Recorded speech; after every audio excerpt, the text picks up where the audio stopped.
Hello students, a very good morning to all of you.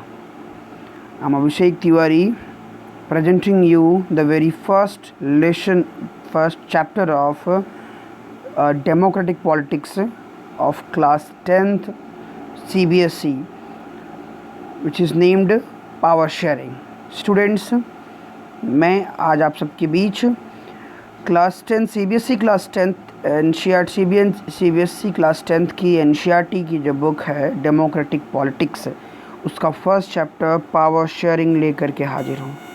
Okay, so power sharing हम लोग पढ़ने चल रहे हैं स्टूडेंट्स. बहुत ही इंटरेस्टिंग चैप्टर होता है power sharing. So let's begin this, but before it let me tell you something like class 9 से हमने डेमोक्रेसी की जर्नी स्टार्ट की students.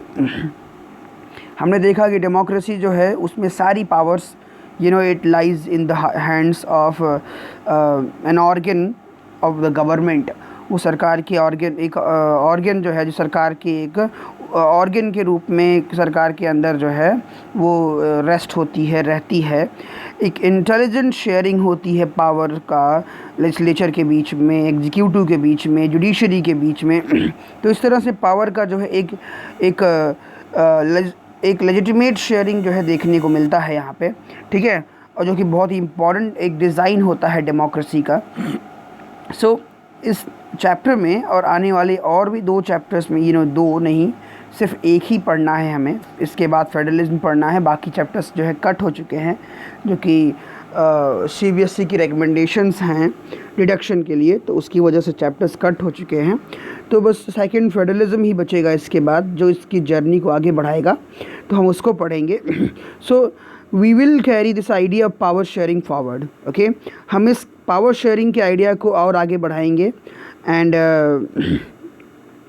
We start with 2 stories from Belgium and Sri Lanka. यहाँ पे 2 स्ट्रेंज केसेस हैं, ठीक है. एक डिफरेंट बेल्जियम की है और एक दूसरी जो है श्रीलंका की है. दोनों की ही जो है एथनिक कॉम्पोजिशन, दोनों की ही जो है 2 डिफरेंट एथनिक कॉम्पोजिशन है ना. ये दोनों स्टोरीज़ जो हैं ये एक्चुअली डिस्क्राइब करते हैं कि how democracies handle demands for power sharing, कि डेमोक्रेसीज़ कैसे पावर शेयरिंग की डिमांड को हैंडल करते हैं, ठीक है. तो डेमोक्रेसी कैसे पावर शेयरिंग के डिमांड को हैंडल करते हैं, जो एक्चुअली एक इवॉल्व होती है ऐसी डिमांड डेमोक्रेसीज़ में ना, उसको अलग अलग देश कैसे हैंडल करते हैं, इसको हम 2 अलग अलग एग्जाम्पल से यहाँ समझेंगे. एक श्रीलंका के एग्जाम्पल से और दूसरा बेल्जियम के एग्जाम्पल से. Okay students, so the stories yield some general conclusion. Story जब हम समाप्त करेंगे तो हम पावर शेयरिंग को लेकर कुछ जर्नल कंक्लूजन तक पहुँचेंगे, ठीक है. और ये भी देखेंगे कि why do we need power sharing in democracy, ठीक है. पावर शेयरिंग डेमोक्रेसी में इसकी आवश्यकता क्यों है, इसका आंसर भी आपको इस चैप्टर के लास्ट में मिल जाएगा, ठीक है. So this chapter also allows to discuss various forms of power sharing, ठीक है. यहाँ पे और भी तरह की पावर शेयरिंग फॉर्म्स के बारे में भी हम लोग डिस्कस करेंगे. पावर शेयरिंग एक ही तरह का नहीं होता है, ठीक है. ये कई तरह के पावर शेयरिंग्स होते हैं, हम उनको भी यहाँ पे एलिजिबल हो जाएंगे जानने में.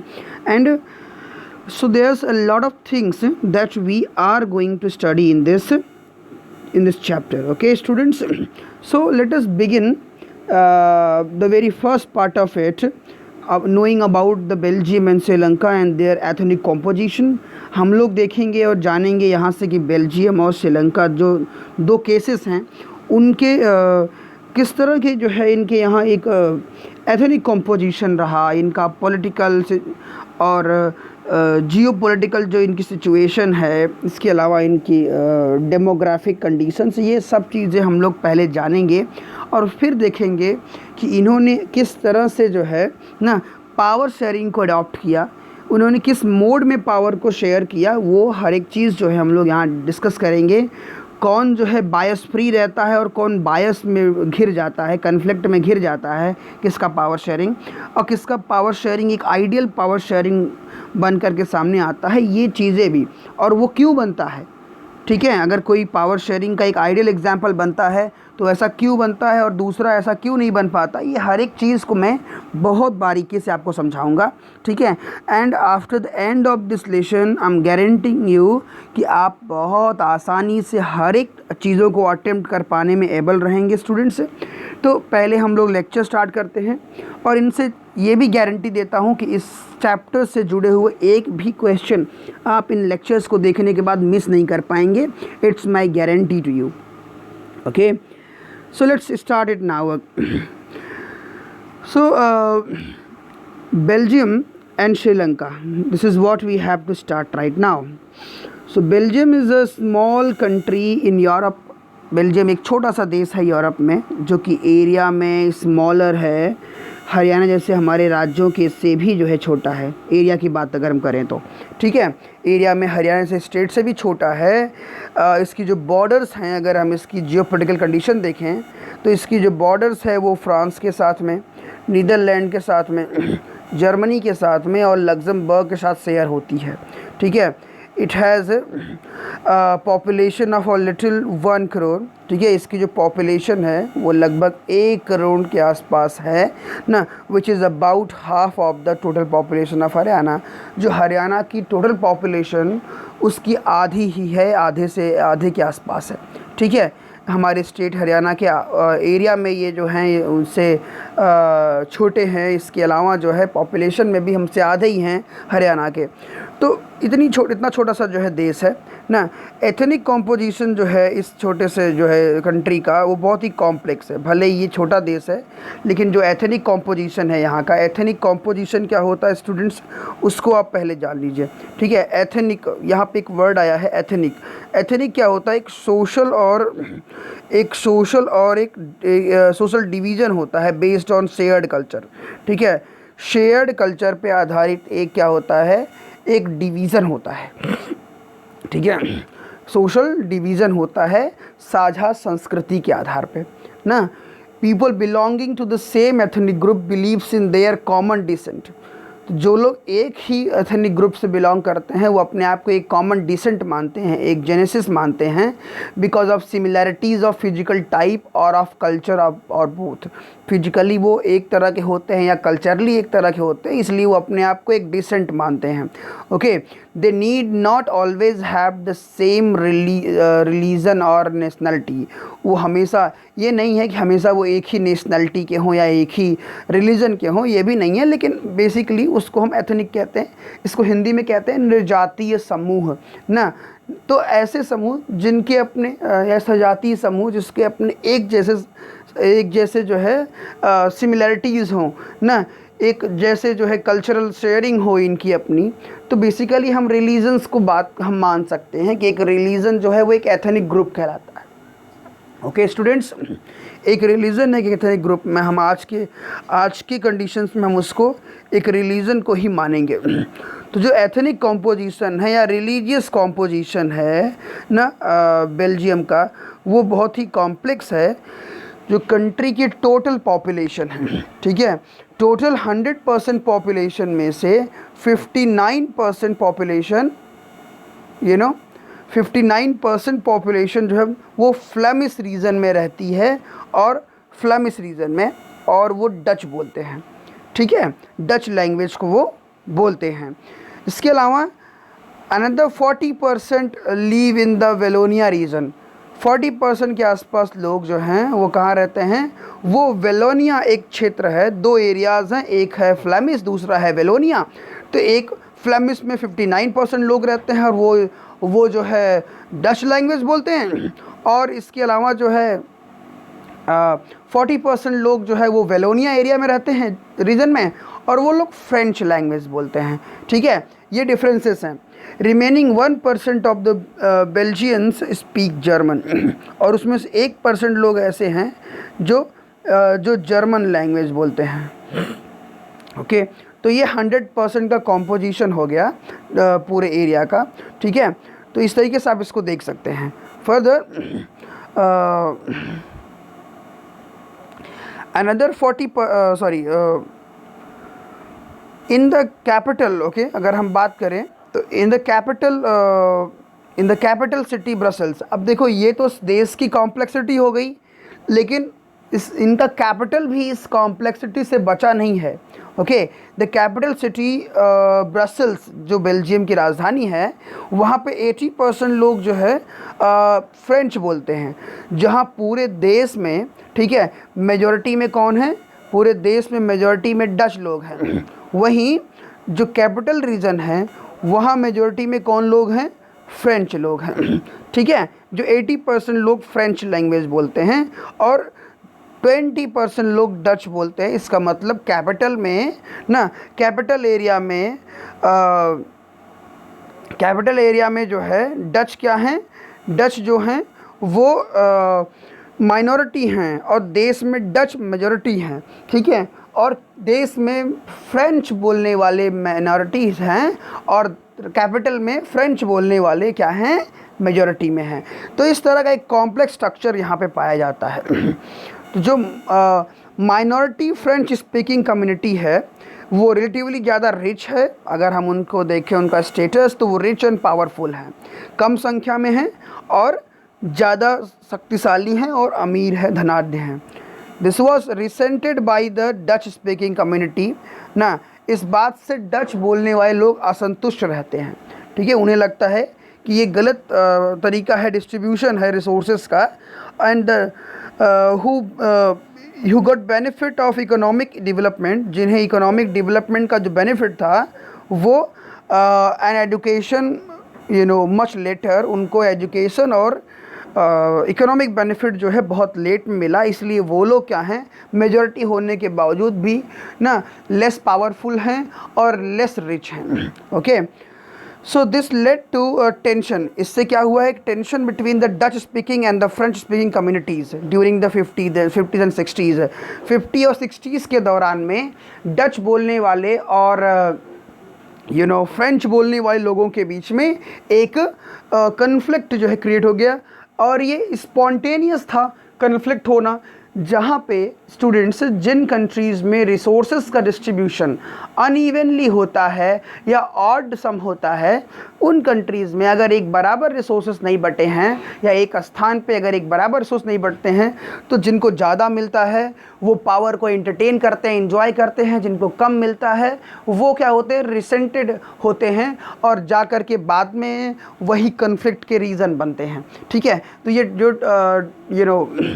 ये माल डिस्ट्रीब्यूशन जो है ये डिफरेंसेस और बाद में डिवीज़न का कारण बनता है, और 50-60s के दौर में ये बेल्जियम में देखने को मिला। The tension between the two communities was more acute in Brussels ना, राजधानी में इन दोनों कम्युनिटीज़ के बीच में, इन दोनों एथनिक ग्रुप्स के बीच में जो कन्फ्लिक्ट था, टेंशन था, वो ब्रसल्स कैपिटल में ज़्यादा देखने को मिला। Brussels presented a special problem, वहाँ पे एक विशेष तरह की समस्या देखने को मिली। Okay, the Dutch speaking people constituted majority in the country, जो मैंने अभी बताया कि डच बोलने वाले लोग देश में ज़्यादा संख्या में थे ना, लेकिन वो कैपिटल एरिया में माइनॉरिटी में थे, इसलिए कैपिटल एरिया में उनका जो है शोषण होने लगा। ठीक है, तो ये इस तरह के टेंशन जो है उस दौरान देखने को मिला, कहाँ पे, बेल्जियम में। तो आप इस चीज़ से देख सकते हैं, this is nothing but the showing off political situations है। ये पॉलिटिकल सिचुएशन की एक फसल बोना हो गया कि कैसे जो है वहाँ पे बोई गई कंडीशंस क्या थे, वो एक फसल की तरह, वो एक सीड की तरह थे ना, जो आगे चल कर के किस तरह की फसल बनेंगे वो हम लोग आगे स्टडी करेंगे। ओके, नेक्स्ट यहाँ पे अब अगला जो है वो एग्जाम्पल जो है वो है श्रीलंका का। Let us compare this to the situation in the another country. Sri Lanka is an island nation. Sri Lanka एक island nation है जिसके बारे में आप परिचित हैं, which is very close to India in the south, okay, in the Indian Ocean, just a few kilometer of the southern coast of Tamil Nadu, जो कि हमारे तमिलनाडु कोस्ट के ना कुछ ही किलोमीटर की डिस्टेंस पे होता है, 28 से 30 किलोमीटर के डिस्टेंस पे भी वो हमारे बाउंड्री से मिला हुआ है। Okay, it has about 2 crore peoples, जहाँ इसमें बेल्जियम में 1 करोड़ के आसपास पॉपुलेशन थी, यहाँ पे 2 करोड़ पॉपुलेशन जो है वहाँ पाई जाती है। ओके, यहाँ पे 2 करोड़ पॉपुलेशन जो है देखने को मिलता है, लगभग हरियाणा के बराबर। Okay, like other nations in South Asia region, South Asia region के जो बाकी देश हैं उनकी तरह ही, okay, Sri Lanka has a diverse population. Sri Lanka में भी बहुत ही डाइवर्स पॉपुलेशन पाई जाती है। जब हम कभी भी बात करते हैं साउथ एशिया की, साउथ एशिया में बहुत से देश मिलते हैं ना, जिसमें से इंडिया है, पाकिस्तान है, बांग्लादेश है, नेपाल, भूटान, श्रीलंका, मालदीव ना, ये सभी देश जो हैं ये बहुत सी डाइवर्स पॉपुलेशन जो है कंटेन किए हुए हैं ना। तो श्रीलंका भी उसी में से एक है। श्रीलंका में बहुत ही डाइवर्सिटी होती है पॉपुलेशन की। Major social groups are the Sinhala speakers ना। यहाँ जो मेजर सोशल ग्रुप्स हैं वो सिन्हला स्पीकर्स हैं, जो सिन्हला भाषा में बोलते हैं। ओके, सिन्हला बोलने वालों की संख्या जो है वो 74% है। अगर 100% पॉपुलेशन की बात करें तो उसमें से 74% जो है पॉपुलेशन क्या है कि वो सिन्हला बोलते हैं, और 18% लोग तमिल बोलते हैं। ओके, 18% लोग तमिल बोलते हैं। और तमिलों में जो है अमंग तमिल्स देयर आर 2 सब ग्रुप्स। तमिलों में भी 2 ग्रुप्स पाए जाते हैं। ओके, वहाँ पे तमिल लोग भी रहते हैं और वहाँ तमिल 18% के आसपास रहते हैं। उन तमिलों में भी 2 ग्रुप्स पाए जाते हैं।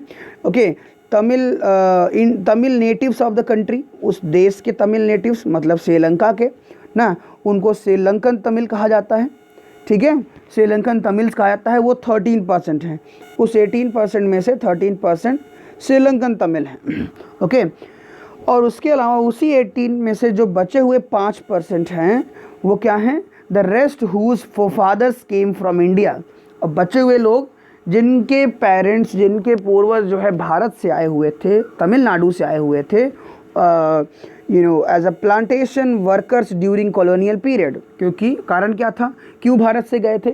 जब कॉलोनियल पीरियड था, अंग्रेज़ों का रूल था, तो भारतीयों को यहाँ से अंग्रेज़ों ने प्लांटेशन फील्ड्स में वर्क करने के लिए इंडेंचर्ड लेबर के रूप में यहाँ से लेके गए। ठीक है, इंडेंचर्ड का मतलब होता है कॉन्ट्रैक्ट लेबरर के रूप में लेके गए, और वहाँ उन्होंने काम कराया। बहुत दिनों के बाद वो लोग वहीं पे बस गए, चाय की खेती होती के लिए गए थे वहाँ पे। ठीक है, तो इस तरह से जो है वो जाकर के वहीं पे बस गए, और इस तरह से प्लांटेशन वर्कर्स जो थे वो वही जो है वो इंडियन तमिल कहलाए। ठीक है, और उनकी संख्या लगभग 5% के आसपास है, और ये 13% है। तो ये डिवीज़न हो गया तमिल्स का। तमिल जो होते हैं ना, तो इनको इंडियन तमिल्स कहा गया, उनको श्रीलंकन तमिल कहा गया। So as you can see from the map, Sri Lankan Tamils are concentrated in the north and east of the country. Okay, north and east, जो north east और north east का हिस्सा है, वहाँ पे श्रीलंकन तमिल जो है मोस्टली रहते हैं। Most of the Sinhalas speaking people are Buddhist. अधिकतर जो सिन्हला बोलने वाली जनसंख्या है वो क्या है, वो वो बौद्ध लोग हैं। ठीक है, बुद्धिस्ट हैं। और जबकि जो तमिल्स हैं वो हिंदू हैं या मुस्लिम्स हैं। ठीक है, तो ये कॉम्प्लेक्सिटी कुछ ज़्यादा ही यहाँ पे है, एथनिक कॉम्प्लेक्सिटी ना, कि जो तमिल्स हैं उसमें तमिलों में श्रीलंकन तमिल हैं, इंडियन तमिल हैं। वहाँ की पॉपुलेशन में सिन्हलाज जो हैं वो बुद्धिस्ट हैं, बुद्ध के फॉलोअर हैं। और इसके अलावा जो है जो तमिल्स हैं वो या तो मुस्लिम्स हैं या तो हिंदू हैं। ठीक है, so there are about 7% of Christians. इसके अलावा 7% यहाँ पे क्रिश्चियंस भी रहते हैं, who are both Tamil and Sinhala, जिनमें तमिलों की भी संख्या है और सिन्हलाओं की भी संख्या है। तो ये इस तरह का जो है एक एक एथनिक कॉम्पोजिशन पाया जाता है। Okay, so just imagine what could happen in situations like this. अब आप इन सिचुएशंस को, आपने दोनों सिचुएशन देख लिया कि किस तरह की सीड सोइंग जो है श्रीलंका में हुई। श्रीलंका की एथनिक कॉम्पोजिशन अलग थी। ठीक है, वहाँ पे भी। तो इसको अगर हम भारत से मैच करें तो इंडिया में भी देखो एथनिक कॉम्पोजिशन में 80% हिंदू थे। ठीक है, और 13-14% जो है मुस्लिम्स। इसके अलावा जो है बचे हुए परसेंट में क्रिश्चियंस हैं, बुद्धिस्ट हैं, सिख्स हैं, ठीक है, जैन हैं, पारसीज़ हैं। ओके, इस तरह से लोग रहते हैं। तो इसके बावजूद अब यहाँ पे ना, अब ये एक चैलेंज है। ये एथनिक कॉम्पोजिशन क्या होता है, एक देश के लिए चैलेंज होता है कि हम किस तरह से पावर को इनके बीच में डिस्ट्रीब्यूट करें कि किसी को भी जो है ना मेजॉरिटी का लाभ लेने का मौका ना मिले और किसी को माइनॉरिटी का नुकसान ना हो। ओके, तो ये हमारी एक चुनौती होती है। देखते हैं कि इन दोनों देशों के साथ कैसे ये घटा। सो डच कम्युनिटीज़, अगर हम बेल्जियम की बात करें तो डच कम्युनिटीज़ को take advantage of its numeric majority. अब यहाँ पे एक डर था कि डच कम्युनिटी जो है वो ज़्यादा संख्या में होने की वजह से उसका एडवांटेज ले सकती थी, and force it's will on the French, और अपनी इच्छा को फ्रेंच लोगों जो कम संख्या में थे उनके ऊपर थोप सकती थी, एंड जर्मन जो भी बोलने वाले लोग थे 1% उनके ऊपर भी थोप सकती थी डच बोलने वाले लोग। So this would push the conflict among communities further. इससे कम्युनिटीज़ के बीच में आगे चल करके क्या होता, कन्फ्लिक्ट बढ़ता।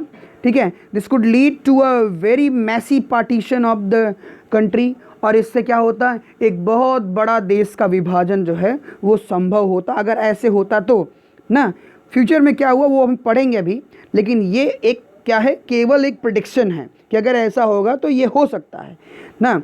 Both the sides would claim control over Brussels ना, दोनों ही साइड जो है ब्रसल्स पे कंट्रोल की मांग कर सकते हैं। लाइक श्रीलंकन